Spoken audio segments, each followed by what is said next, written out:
O Brasil vive um momento em que boa parte da chamada grande mídia vem sofrendo críticas. Há quem veja como tendenciosas muitas das reportagens de jornais e emissoras de televisão sobre os protestos que tomaram as ruas do país desde o mês de junho, por exemplo. Sem dúvida, a mídia é uma área de atividade fundamental, tem implicações políticas, econômicas e sociais. Dita moda, aponta tendências, forma opinião, mas também pode deformá-la. Feita por pessoas e atravessada por interesses dos mais diversos, precisa ser estudada, analisada e compreendida de forma crítica. E as escolas podem desempenhar um papel muito importante nesse sentido. Por isso, no programa de hoje, vamos falar de mídia, educação e o currículo escolar. Este é o tema do Salto para o Futuro, um programa da TV Escola, o canal da educação.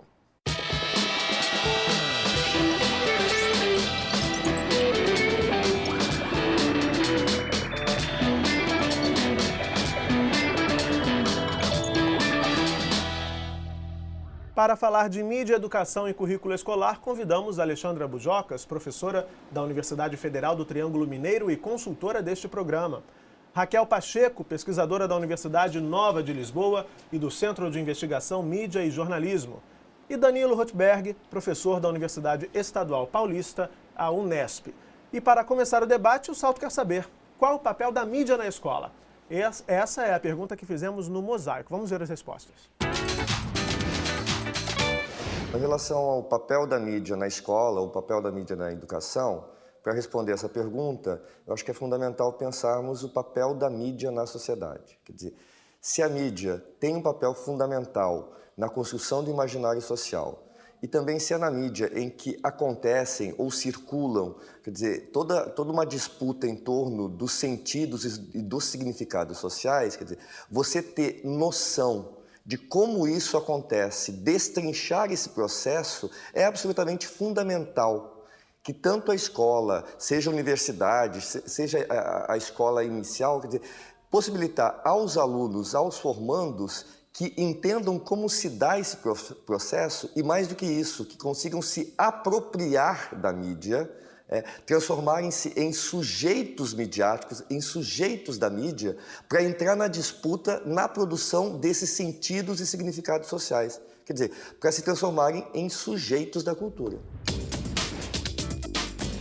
A mídia entra na escola com papel de alteridade. É o que vem de fora, é o novo. É aquilo que chega, mas ela não chega para ficar parada, né? Só como uma tecnologia, ali como uma peça de museu. A mídia tem que transformar as coisas, né? Ela tem que chegar na escola trazendo criatividade, trazendo crítica, trazendo leitura, trazendo uma parceria com o livro, né? A mídia não está para tomar o espaço do livro ou para brigar com o livro, ela está para trabalhar junto com o professor, trazer a realidade desses alunos para dentro da escola, mas de forma educativa, de forma a analisar o que está sendo visto, o que está sendo dado, o que está sendo pensado.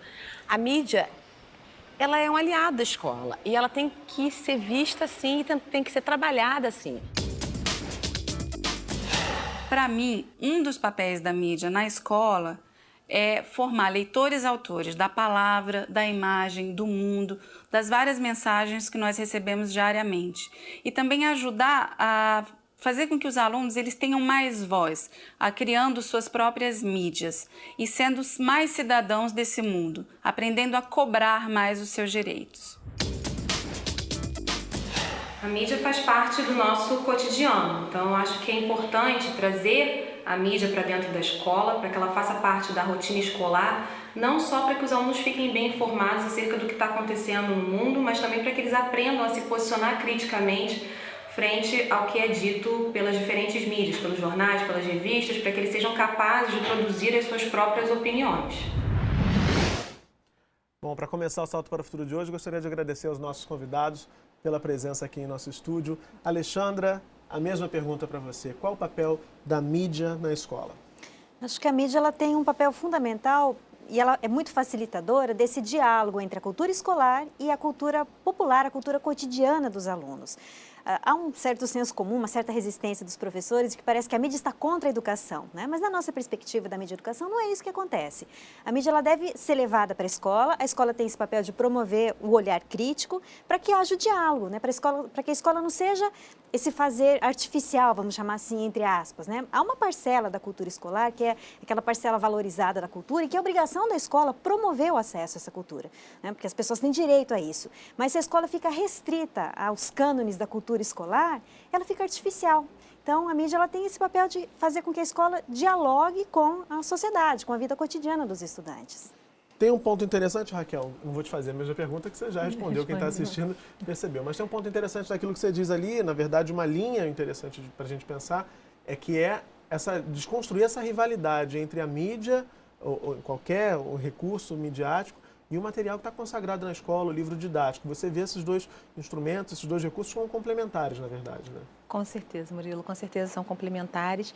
E é uma coisa que me veio à cabeça observando aqui os depoimentos, é que a mídia está dentro da escola, o professor querendo, ou a sociedade querendo ou não, ela já está intrínseca tanto nos alunos, como nos professores, como nos funcionários. Ela chega na escola já de forma não material, né, mas já na cultura que essas pessoas levam, né, que a gente vive no dia a dia. E se você pensa numa escola com tanta diversidade, muitas vezes um programa de televisão, um filme, acaba sendo um aspecto comum, capaz de promover o diálogo entre tanta gente, tem tantas experiências, tantos cotidianos e vivências diferentes, né, nas suas vidas. Com certeza. Para você, Danilo, a mesma pergunta, qual o papel da mídia na escola?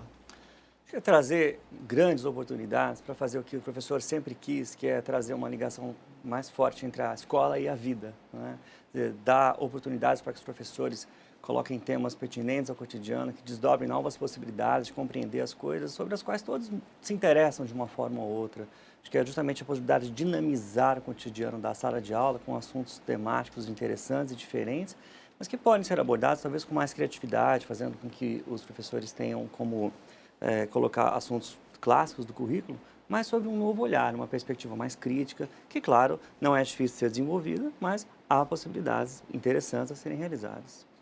Alexandra, como eu disse logo na abertura do programa, a gente está vivendo um momento em que a grande mídia vem sendo muito criticada, duramente criticada aqui no Brasil, sobretudo no que diz respeito ao tom da cobertura dessas manifestações populares que tomaram as ruas das grandes capitais, de algumas das grandes capitais brasileiras recentemente. No programa de segunda-feira a gente falou muito da importância de uma leitura crítica da mídia, do discurso da mídia, enfim. Você acredita, com base nesse momento aí de efervescência que a gente está vivendo, que a gente está avançando nesse sentido?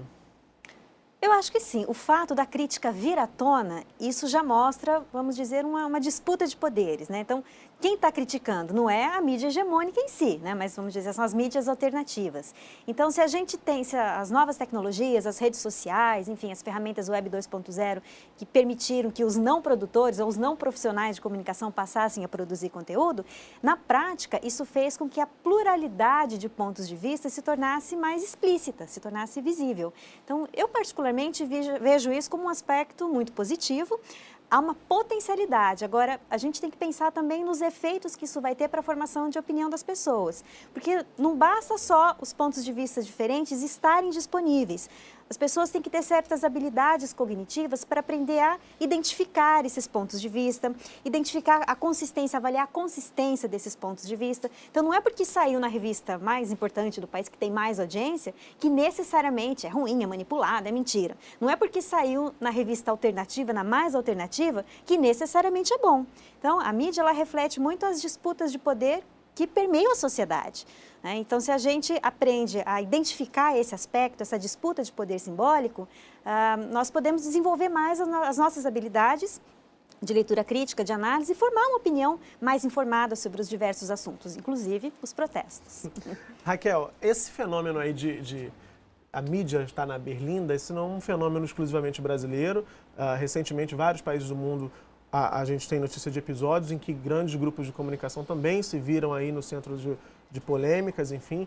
Eu queria te perguntar se, por conta de tudo isso que a gente está discutindo, com o advento das novas tecnologias, das novas mídias, das redes sociais, enfim, por a gente estar mudando no momento de transformação na forma como a gente recebe e compartilha informações o tempo inteiro online, a mídia está mais exposta? Esse é o momento em que a grande mídia se vê mais exposta? Eu acho que esse é o outro lado das novas tecnologias, né? Da disponibilidade dessas novas tecnologias. Elas possibilitaram que as pessoas tivessem acesso, né, a todo esse mecanismo, por exemplo. Quantos celulares tem disponíveis no Brasil, né? Hoje em dia, praticamente a maior parte dos jovens, das crianças, a partir de uma certa idade, tem acesso a celular, então podem fazer um filme, podem ter acesso à internet. Já tem mais celular no Brasil do que morador, do que habitante brasileiro. Pois é, você tem uma ideia. Então, como é que você ter acesso, mesmo a população assim, mais carenciada, tem acesso hoje em dia a novas tecnologias. Não é uma coisa assim tão difícil. Mas como a Alexandra falou, a gente agora tem que ver esse outro lado, né? Como é que a gente vai trabalhar as mídias com essas novas tecnologias de forma que a gente tenha realmente uma visão crítica, uma leitura daquilo que é feito, tanto pelas mídias alternativas ou pelas pessoas, pessoas independentes que vão postar ou vão fazer o que bem entenderem, né? Filmar um baile funk ou uma dança e botar no YouTube, e também pela mídia tradicional, pelo aquilo que a gente já está habituado a ver, né? Agora a gente tem que ver como é que a gente vai trabalhar isso. Eu acho que a mídia educação, realmente ela traz todo um saber e um conhecimento em relação a isso e pode, uma palavra que está muito na moda agora, empoderar as pessoas, né? Mas pode fazer com que as pessoas se apropriem dessa nova tecnologia de uma forma mais criativa, mais crítica, mais inteligente até. É interessante isso que elas já vêm dizendo, Danilo, porque, por exemplo, ganhou força recentemente aqui no Brasil, especificamente, a chamada mídia ninja, uma organização de comunicação alternativa, enfim, que transmitiu muitos desses protestos de rua e continua a fazer essas transmissões. Só que, de acordo com o que elas duas estão dizendo, é importante que a sociedade também se prepare para ler criticamente mesmo as produções da mídia alternativa, porque ela também está atravessada de ideologias, de interesses, enfim, de toda sorte, como a gente já vem discutindo. É isso, é esse momento que a gente também precisa estar atento para não também caminhar direto, cegamente, sair da grande mídia para seguir cegamente também uma mídia alternativa, uma mídia ninja, ou seja lá que mídia for. É isso. Felizmente, o crescimento das novas tecnologias tem trazido uma gama muito diversa de referências e novos meios diferentes, uma esfera pública muito rica, composta de uma grande gama de meios de comunicação. A chamada blogosfera tem sido uma fonte de referências inesgotável, praticamente, de diversas perspectivas. Mas, de fato, é preciso haver muita desconfiança e criticidade em relação a todas as fontes. Não é só porque é chamado alternativo que teria mais credibilidade do que as fontes ditas tradicionais ou clássicas. De uma certa forma, é preciso que a área de mídia e educação e os professores, em sua atuação, tenham uma certa criticidade quase que permanente para que possam produzir leituras equilibradas das várias fontes, das várias referências. Supondo, é claro, que a verdade não está nem aqui nem lá, mas está no meio, e é preciso que a educação esteja habilitada a buscar constantemente esse meio onde a verdade reside. E a gente quer buscar os educadores, então para participar do programa de hoje são várias opções. Você pode publicar sua mensagem em facebook.com/TV Escola, está aqui na sua tela. No Facebook, no Twitter, as redes sociais, você pode participar usando a hashtag Salto para o Futuro, desse jeito, tudo junto. Se quiser enviar um e-mail, escreva para salto@mec.gov.br. E para participar por telefone, falar ao vivo com os nossos convidados, é só ligar para 0800 282 6757. Agora é com você, é só escolher o canal e participar. Alexandra, vamos falar então de mídia e educação, logo no primeiro parágrafo do texto que você escreveu para a nossa publicação eletrônica, o texto está lá no nosso site, você diz que é preciso não confundir essa área da mídia e educação com o uso das mídias nas escolas. O que é a mídia e educação, então? Pois é, a gente tem esse movimento recente no Brasil, dentro da escola, né, que é fazer da mídia um objeto de estudos. Então, são as duas vertentes, elas não são necessariamente excludentes, quer dizer, um professor ele pode escolher uma tecnologia, por exemplo, ele vai trabalhar com vídeo sobre o Pantanal na aula de geografia. Isso é fazer do vídeo uma ferramenta pedagógica para ensinar um componente clássico do currículo, mas ele também pode fazer do vídeo em si um objeto de estudos. Então, ver como é que o Pantanal foi reproduzido, como é que os pantaneiros foram representados, né?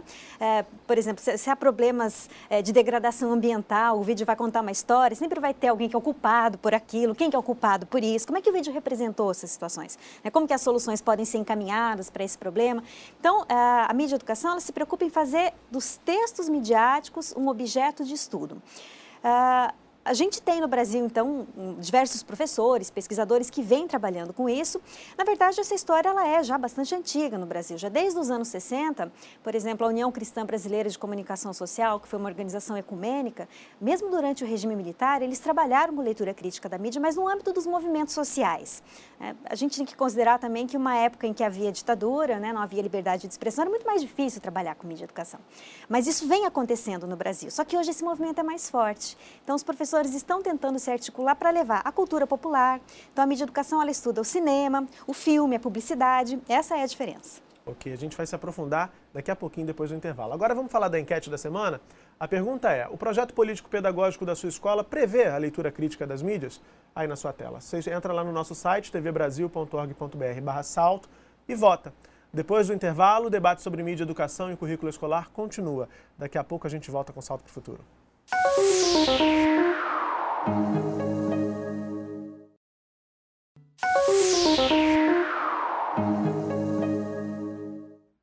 Estamos de volta. Hoje o Salto para o Futuro discute mídia e educação e o currículo escolar. Você tem alguma dúvida sobre esse assunto, algum comentário, alguma crítica? A gente está falando de leitura crítica aqui o tempo todo. Então não perca tempo, mande agora mesmo a sua mensagem pelos diversos canais que a gente está divulgando ao longo do programa. A sua participação aqui no Salto para o Futuro, você sabe, é fundamental. Raquel, a gente estava falando logo no final do primeiro bloco sobre a mídia e educação, essa discussão, enfim, a Alexandra nos ofereceu um panorama de o que se pretende quando se fala do trabalho nessa perspectiva da mídia e educação. Também no texto, a Alexandra diz que as propostas de mídia e educação têm o objetivo comum de empoderar pessoas de diferentes idades e grupos sociais para usar criticamente a mídia. Que fatores são determinantes para que a escola possa contribuir nesse processo? Olha, quando a gente fala em empoderar, a gente tem que ter um pouco de cuidado, né? Eu tenho um pouco de medo porque é uma coisa meio telefone sem fio, né? Uhum. É um termo britânico e aí chega aqui no Brasil e às vezes vai passando tipo bullying, né? Quando chega no final as pessoas falam tudo é bullying. Então, eu acho que empoderar é quando a pessoa sente o poder. Esse empoderamento tem que vir de dentro para fora. Eu não posso empoderar, eu não tenho o dom, né, de empoderar ninguém, de dar, mas eu posso suscitar naquela criança, naquele jovem, naquele professor, uma coisa que existe já dentro dele, que sai de dentro para fora, em que ele se sinta... eu sou um cidadão, eu sou participante, eu tenho direitos, eu tenho deveres também. Então, eu acho que a mídia educação tem que partir dessa premissa, assim, tem que ir por esse caminho. Eu acho que é isso, eu acho que esse significado de empoderar é basicamente a partir daí, né? E a escola tem que partir daí. Sair desse lugar que o professor é o que sabe tudo, não troca, não tem educação sem troca, né? O professor, quando vai para a sala de aula, ele vai para trocar, né? Ele vai para trocar com os alunos todos os dias, porque cada aluno, cada criança que está ali dentro tem coisas novas para contribuir, tanto com os seus colegas, quanto com a escola, quanto com o professor. E eu acho que empoderar isso, quando você consegue perceber, consegue fazer o outro perceber que ele tem o seu valor. Eu acho que a escola pode trabalhar assim lindamente para isso, para o autoconhecimento de cada aluno, né? E até do próprio professor, para que esse ato de educar seja mais prazeroso, menos cansativo, menos puxado, porque a gente que tem filho, a gente sabe, eu tenho 2, estou aqui com o terceiro, a gente sabe que criança é um desgaste, educação, né? Você educar é um desgaste. A gente cobra muito do professor. Ele pode ir para a sala de aula, pode ir para aquele universo escolar e transformar aquilo em algo mais agradável, quando existe a troca, quando ele começa a olhar o aluno, o outro, como um ser também como ele, que pode trocar, permutar e trazer coisas novas. Eu acho que isso fica muito fácil. Eu tenho até que chamar uma participação em vídeo, mas eu queria só te ouvir também a esse respeito. Fica muito fácil estabelecer essas trocas quando a gente está falando de mídia, de relação com a mídia, com os conteúdos midiáticos, porque essa garotada está dando um banho, utilizando celular, utilizando tablet, mesmo na internet, encontrando fontes. Acho que esse pode ser um caminho, inclusive, para esse diálogo se estreitar, né, Alexandra? Sim, sim. É que assim, nas experiências, pelo menos, que a gente tem lá na Universidade Federal do Triângulo Mineiro, a gente tem um laboratório de mídia e educação e todos os semestres nós chamamos professores e alunos para fazer as nossas oficinas. Realmente, os alunos, eles têm muito mais facilidade para adquirir o conhecimento técnico, aprender a mexer nos programas, ter as ideias, criar a vinheta, criar o nome do programa e tal. Mas tem um problema, isso é para tratar um pouquinho dessa questão do empoderamento também, né? Tem um problema, e nesse aspecto o professor não difere tanto do aluno, que é saber assim, então eu quero investigar um problema. Vou só contar uma historinha rápida. Sim, à vontade. Os alunos de uma escola que estavam participando das nossas oficinas, mexendo lá, vasculhando a internet atrás de informações, viram um programa do Ministério da Educação sobre as bibliotecas na escola. E tinha lá um tanto de dinheiro que o MEC tinha disponibilizado para as escolas para melhorarem as bibliotecas. A primeira pergunta que eles fizeram é, mas por que a nossa escola não tem uma biblioteca assim? Então, se o programa existe e o dinheiro foi distribuído. Então, o que é empoderar? Ensinar os alunos a procurarem os canais para ver como que o dinheiro chegou? Chegou na escola? Por que a escola deles não tem a biblioteca? E o que a gente faz, então, para que a nossa escola faça parte desse programa? E os alunos rapidamente começaram a fazer reportagens, foram entrevistar a diretora, vasculhar informações, foram ver outras bibliotecas, descobriram que a biblioteca municipal da cidade era muito boa, então eles também poderiam ir lá. Então, empoderar é fazer isso, é ensinar o aluno a buscar os canais de informação, a confrontar as informações. E nisso, infelizmente, eles não tem tanta desenvoltura assim. Mas por quê? Porque não foram treinados, essa palavra não é muito boa na educação, né? Mas, não foram preparados para fazer esse tipo de coisa.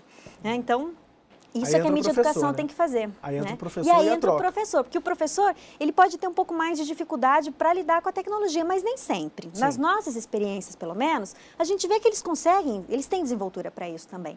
Mas o professor ele tem esse papel fundamental para fazer essa seleção das fontes de informação, orientar os alunos nessa navegação, nessa busca, para criar uma narrativa para resolver um problema. Isso é empoderar.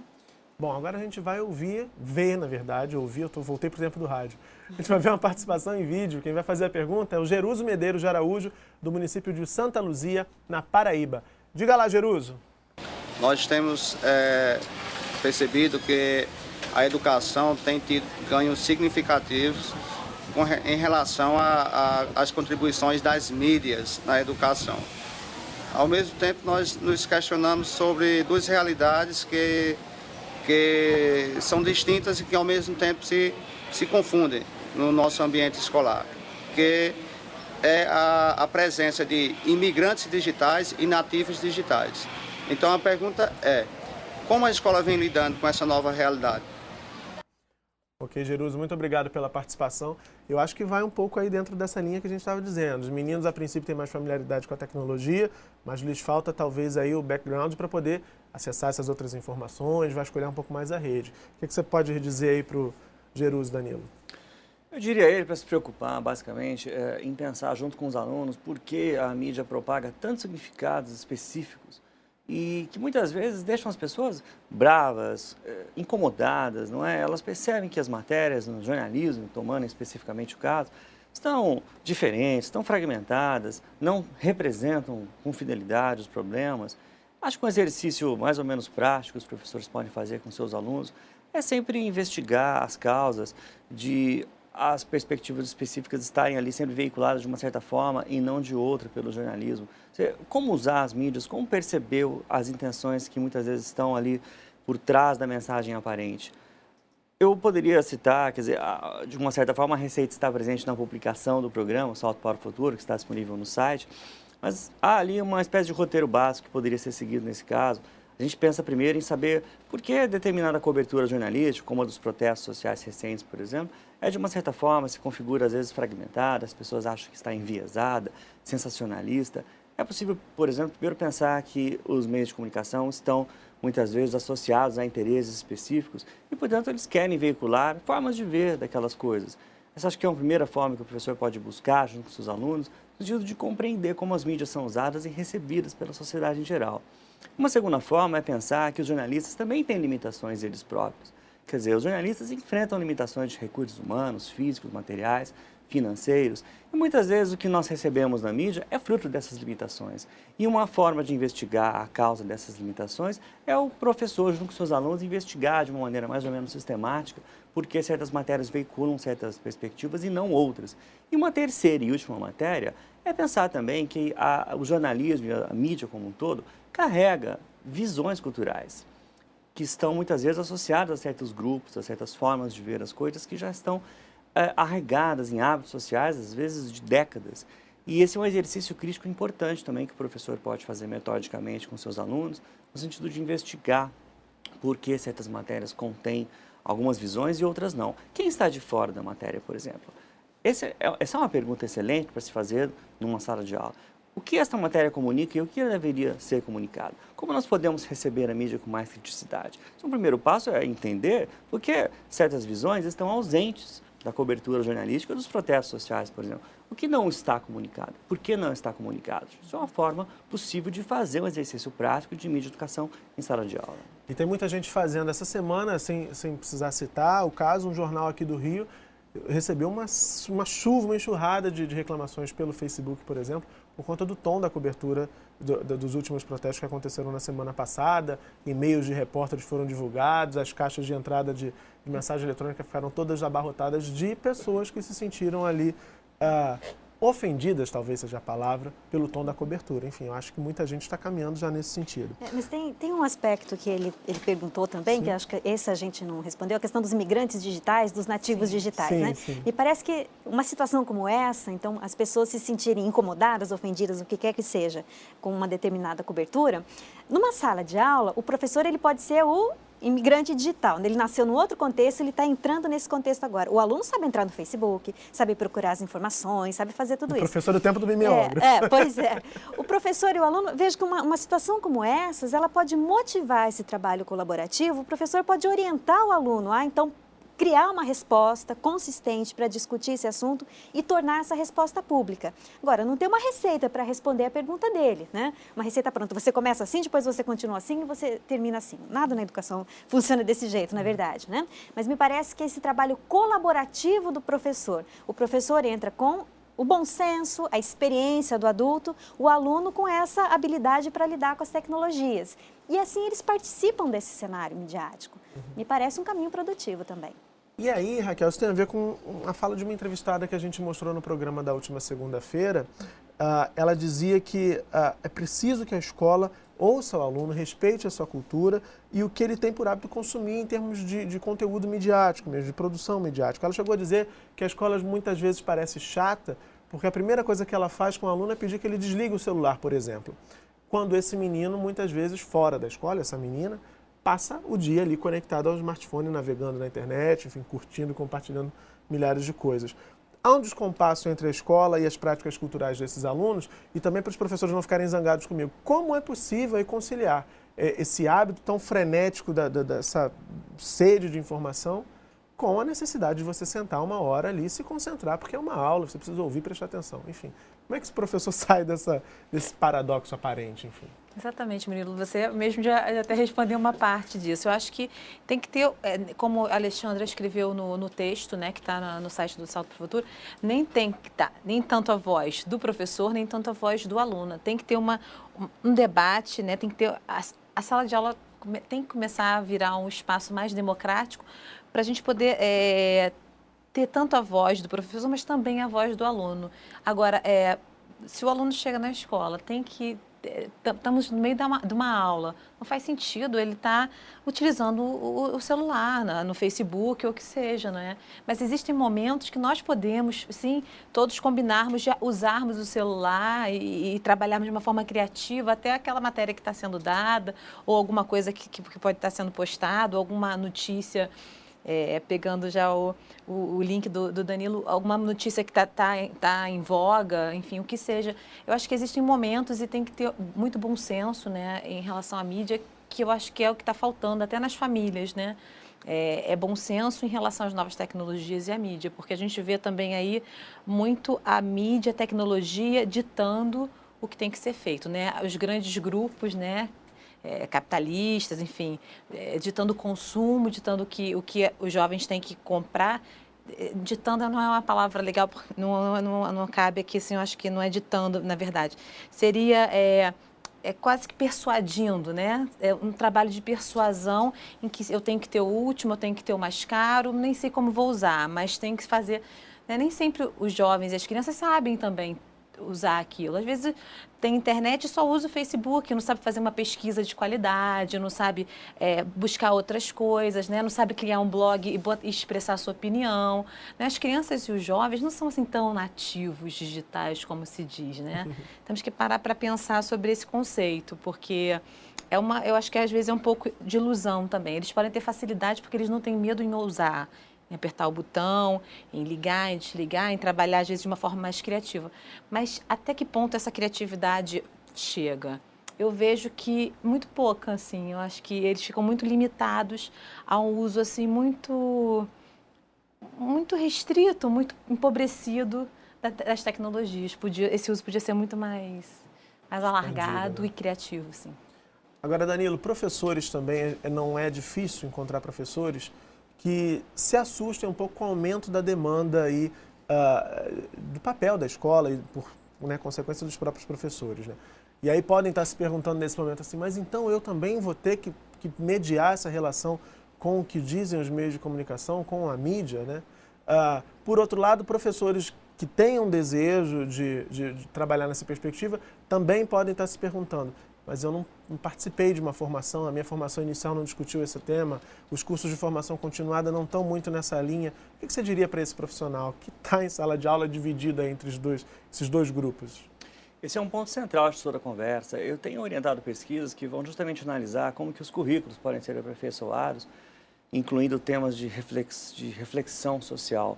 E, de fato, em grupos de entrevistas, os professores têm se queixado muito na linha do que você disse mesmo, de que eles não foram preparados para ampliar de uma maneira completamente impensável suas atividades escolares, não se sentem preparados e, às vezes, até afirmam que não seria possível, inclusive, conter também essa missão. Mas, de uma certa forma, a gente pode pensar que a área de educação e a área de comunicação estão juntas e produzindo uma diversidade de materiais de auxílio muito grande.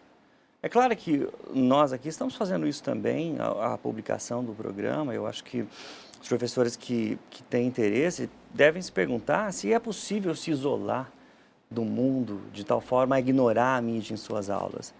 É claro que eles vão concluir que não é possível.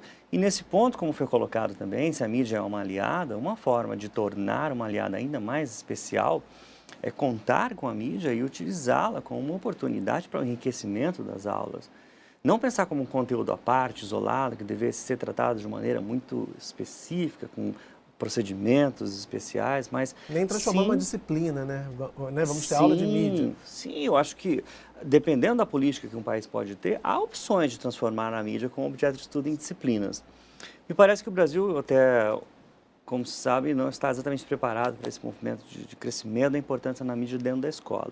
E as saídas encontradas, usualmente, pelos professores, passam, sem dúvida, pelo recurso a materiais que as áreas de comunicação e educação têm produzido juntas, passa pelo recurso aos chamados observatórios de imprensa, observatórios de mídia, que são também um recurso importante. Há uma diversidade de recursos nesse sentido. Ok. Bom, fim do segundo bloco, está encerrada a votação da enquete da semana. Depois do intervalo, vamos conhecer a alternativa mais votada e também vamos ler pergunta aqui que já chegou por e-mail. Até já.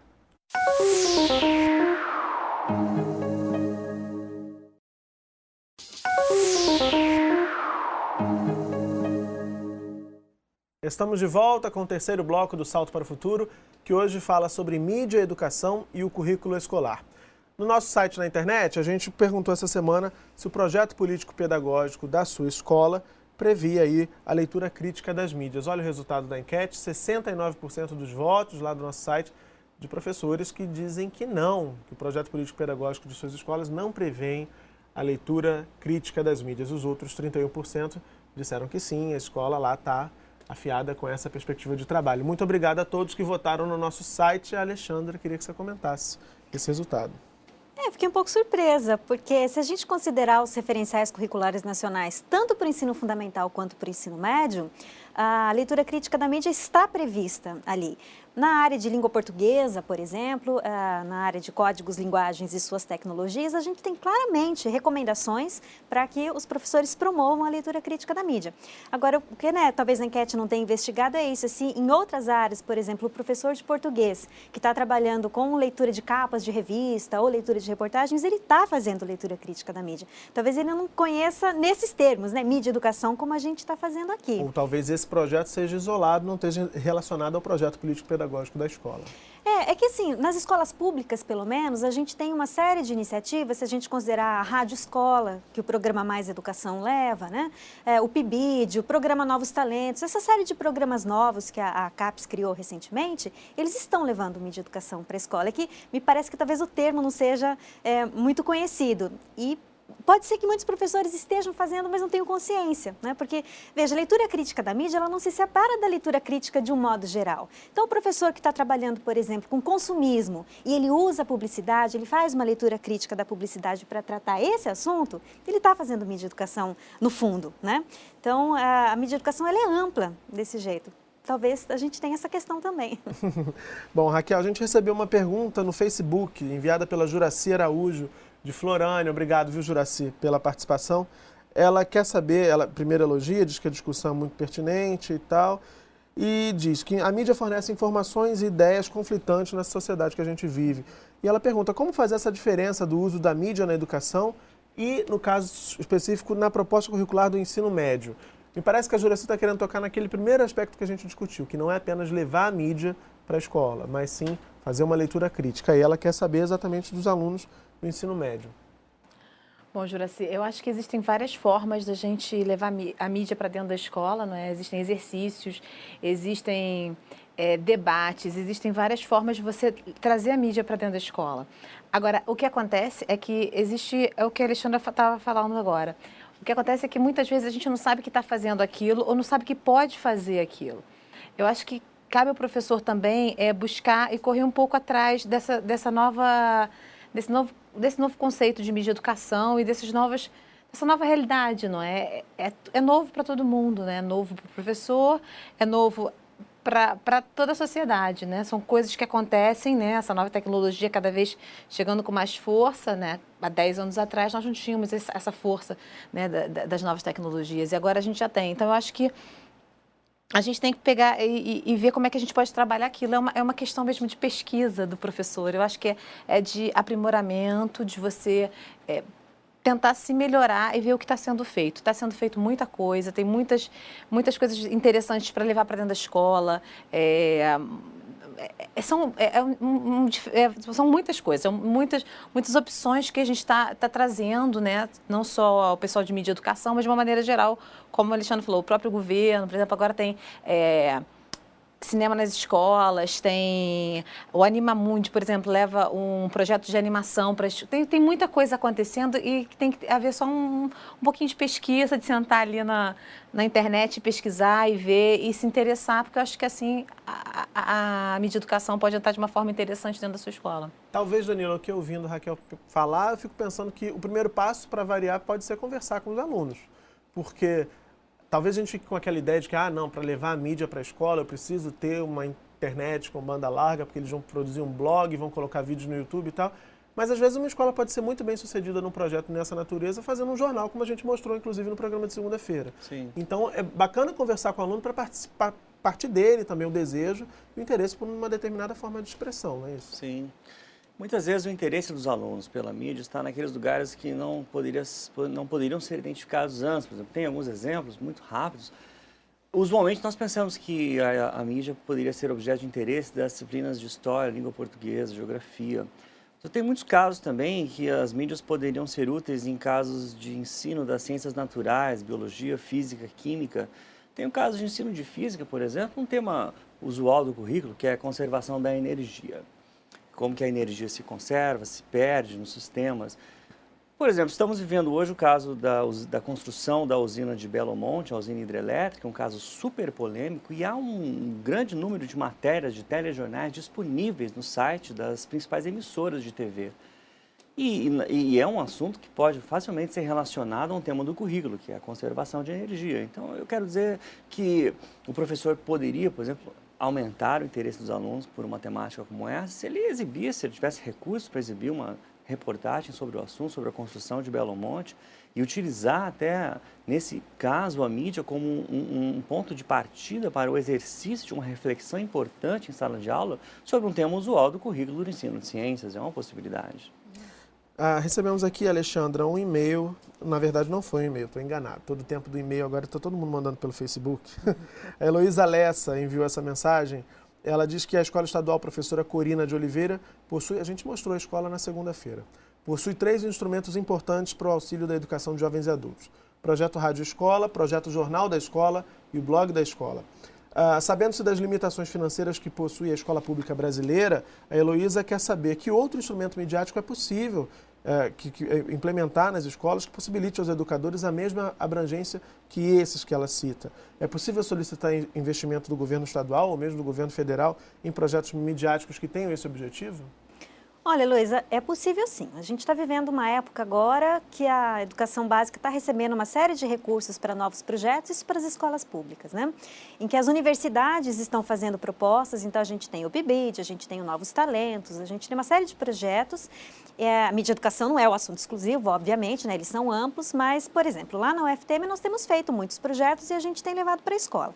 Agora, eu queria só comentar um outro aspecto também da mídia educação. A gente tem uma técnica muito popular na mídia educação, que é a chamada simulação, e que ela resolve um pouco esse problema da falta de tecnologia. Se hoje a internet não está funcionando, se a escola não tem a câmera de vídeo, por exemplo, para gravar, para editar, os computadores são velhos, enfim, isso não quer dizer necessariamente que o professor não tenha como trabalhar com a mídia. Então, o que é a simulação?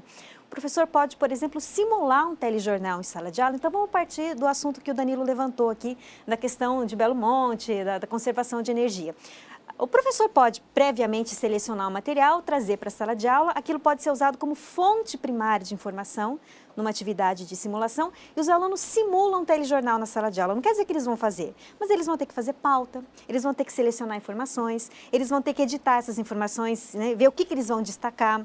Qual é o ponto de vista que vai ser valorizado? Veja, isso é aprender sobre mídia, isso é produzir conteúdo, isso é empoderar as pessoas para elas formarem uma opinião mais informada sobre aquele assunto e não usa tecnologia praticamente. Então, a gente tem essas saídas, só que realmente é preciso haver a formação de professores para isso, né, para ter essa desenvoltura. Certo. Raquel, agora vamos falar um pouquinho dessa concorrência entre veículos. Não é de hoje que a gente ouve dizer que um veículo vai sufocar o outro. Já se falou isso na época do cinema, depois falou da televisão em relação ao rádio, e hoje a gente vive um momento em que a internet está aí em expansão, se tornando cada vez mais popular. No caso da internet especificamente, parece que além de roubar a audiência dos outros veículos, da televisão, do rádio, enfim, ela também está transformando a forma como a gente lida com esses conteúdos, com esses discursos dessas outras mídias. Na sua opinião, quem está avançando mais rápido? As formas tradicionais, as mídias tradicionais que estão buscando se integrar à internet, ou a população que tem se utilizado desses novos meios para se informar e questionar mais, inclusive a grande mídia? É uma boa pergunta. Eu acredito que agora com a internet, acho que a internet não vai se sobrepor a nada, porque a gente, né, falava assim, o cinema, a televisão vai se sobrepor ao cinema, né, depois o VHS, agora com o VHS não vai ter mais cinema. A televisão vai enterrar o rádio está aí até hoje. Até hoje, tá ganhando, voltou a ganhar força, né, o rádio agora voltou a ganhar uma força enorme, o que eu acho fantástico, rádio pela internet. Eu acho que existe a convergência de mídias, não é? As mídias estão cada vez mais, uma complementando a outra, né? E cada vez mais você pode buscar em um tipo de mídia um determinado assunto e buscar em outro e pesquisar, por exemplo, em relação aos protestos, não é? Muitas vezes a gente via na televisão, depois corria para a internet, depois voltava para a televisão. Eu não acredito, acho que tem essa polêmica agora, porque a internet chegou com força, é uma nova mídia. As pessoas realmente, às vezes, utilizam da internet, né, com muita sede, né? Eu acho que às vezes as pessoas até se tornam assim, um pouco até aditivados por aquilo, né? Eu acho que a gente tem que ter parece que o brasileiro vinha buscando, aqui é uma opinião minha, sem estudo e embasamento, o brasileiro vinha buscando formas de se expressar e não conseguia. E aí, isso a gente sentia, todo mundo que trabalha em televisão, sempre você sai com uma câmera e um microfone na rua para fazer o povo falar, ouvir a opinião das pessoas, o que tinha de reclamação, às vezes você quer saber sobre a escola, qual é o papel da escola, enfim. O que vinha de reclamação sobre tudo era impressionante. Eu acho que essas pessoas encontraram agora na internet esse canal para dar vazão a essa sede de reclamação, de reclamar, enfim, de se colocar. Mas, enfim, te interrompi. Não, sim, é um veículo aberto que você pode ali, é muito democrático, a internet de alguma forma é muito democrática. Mas a gente também tem que ter um pouco de cuidado para não deixar que ela transforme a nossa vida assim, de uma forma que a gente fique tão dependente dela, né? Acho que tudo tem que ser dosado, os meios de comunicação têm que ser dosados, as mídias têm que ser dosadas, acho que tem que ser tudo assim, muito ponderado, né? Porque agora a gente vê também muitas pessoas secas ali, vivendo até em função, lembra? Antigamente a gente vivia em função dos horários da novela, né? Agora as pessoas estão vivendo em função de ter disponibilidade para ter acesso à internet, de postar no Facebook. Eu acho que a gente tem que ter um pouco só de... Isso é muito mais até dos adultos, acho que crianças também fazem um bocado isso, mas os adultos também utilizam-se muito disso e eu acho que a gente tem que ter um pouco só de cuidado, mas não acho que a internet vai sobrepor nada, acho que é tudo muito democrático, dá para a gente trabalhar todas as mídias de maneira democrática. A gente está no finalzinho do programa, eu tenho 2 perguntas mais, o diretor já está me apressando aqui. Eu queria fazer primeiro para você, vou pedir, por favor, que a resposta seja bem objetiva. Danilo, a gente está nesse momento de cobrança, enfim, em relação à mídia, valores como a isenção e até imparcialidade, que são vistos por muitos especialistas até como inatingíveis, vêm sendo muito cobrados pela população, sobretudo na cobertura dos grandes veículos de comunicação. Pensando aí numa futurologia rápida, o que você imagina o futuro dessa queda de braço? A mídia vai mudar ou a sociedade tende, no caso aqui do Brasil, a se reacomodar? O processo de fortalecimento da sociedade é irreversível. Com muito otimismo, concordo, é possível, é claro, sabemos que vai haver um processo crescente de mais criticidade, mais reflexão e cobrança por qualidade. Essa é a expectativa geral de muitos setores. Para a gente encerrar, Alexandra, qual é o limite entre a leitura crítica da mídia e a demonização do discurso midiático? Na prática é um pouco difícil estabelecer esse limite, porque a gente às vezes fica muito bravo, né? Tem muita raiva de muita coisa que a gente vê. E a gente tem razão de ficar bravo, sim. Mas me parece que o limite está ali. Não se trata de bloquear o prazer. Então, mesmo quando você está assistindo um filme muito ruim, sabe aquela expressão, ontem eu vi um grande filme muito ruim? Né? Mesmo quando a gente vê essas coisas, a gente se diverte com isso, né? Então, a leitura crítica, o fundamental da leitura crítica é investigar as origens desse prazer. Por que eu gosto disso e por que uma pessoa diferente de mim não gosta, por exemplo? Então, não se trata de demonizar a mídia essencialmente ruim, a mídia essencialmente boa. Até um programa de TV muito ruim, uma publicidade muito questionável do ponto de vista ético, ela pode se transformar num grande objeto de estudo crítico da mídia. Então, o limite, me parece, é saber fazer as perguntas certas. Por que é assim? Quem se identifica com isso? Quem se ofende com isso? Qual é o limite ético? O que a legislação diz a respeito? Como que eu posso me posicionar em relação a essa situação? Que ótimo. Assim a gente encerrou com dicas fundamentais. E aí fica por aqui o Salto para o Futuro de hoje. Eu agradeço as presenças de Alexandra Bujocas, professora da Universidade Federal do Triângulo Mineiro e consultora deste programa. Raquel Pacheco, pesquisadora da Universidade Nova de Lisboa e do Centro de Investigação Mídia e Jornalismo.